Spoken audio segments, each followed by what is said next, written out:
লিখক সাহেব, আপনার দিন শেষ। কি বললি তুই?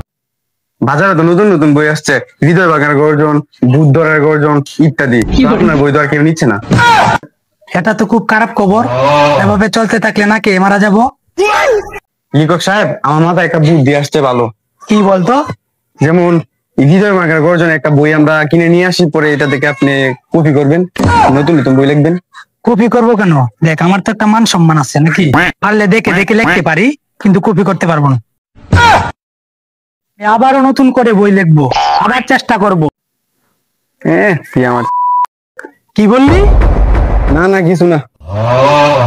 আমি এমন একটি বই লিখবো যা আজ পর্যন্ত কেউ লেখেনি। আমি চ্যালেঞ্জ নিতেছি, যত পরিশ্রমী হোক আমার, এই বইটা আমি লিখবই। দেখা যাবে কি বইলে।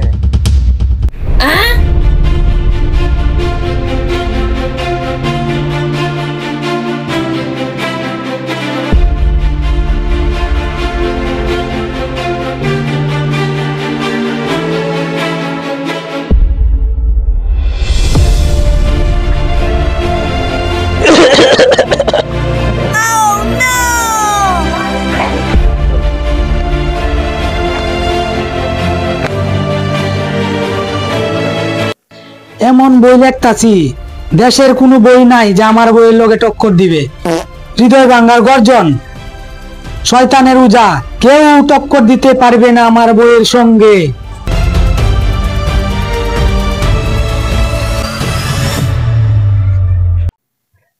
লিখক সাহেব, আমাকে ডেকে পাঠিয়েছেন?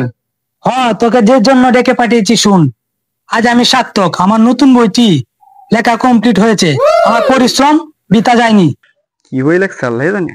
নে, এই বইটা বাজারে ছড়িয়ে দে, কিন্তু এটা মাথায় রাখবি, 100 টাকার বই 1000 টাকায় বেচবি।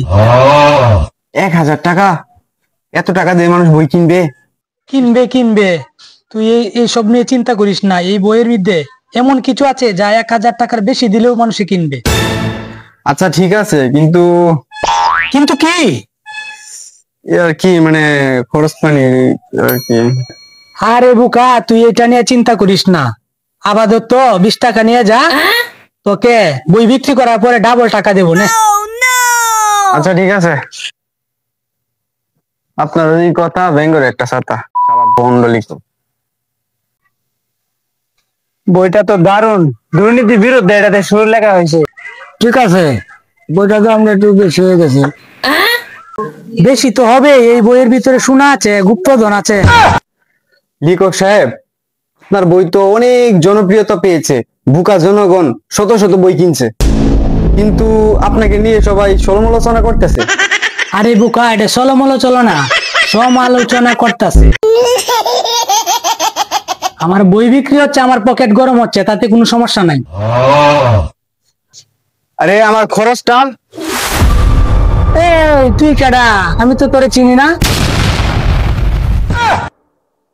এত কষ্ট করলাম, আমার কোনো দাম হইলো না।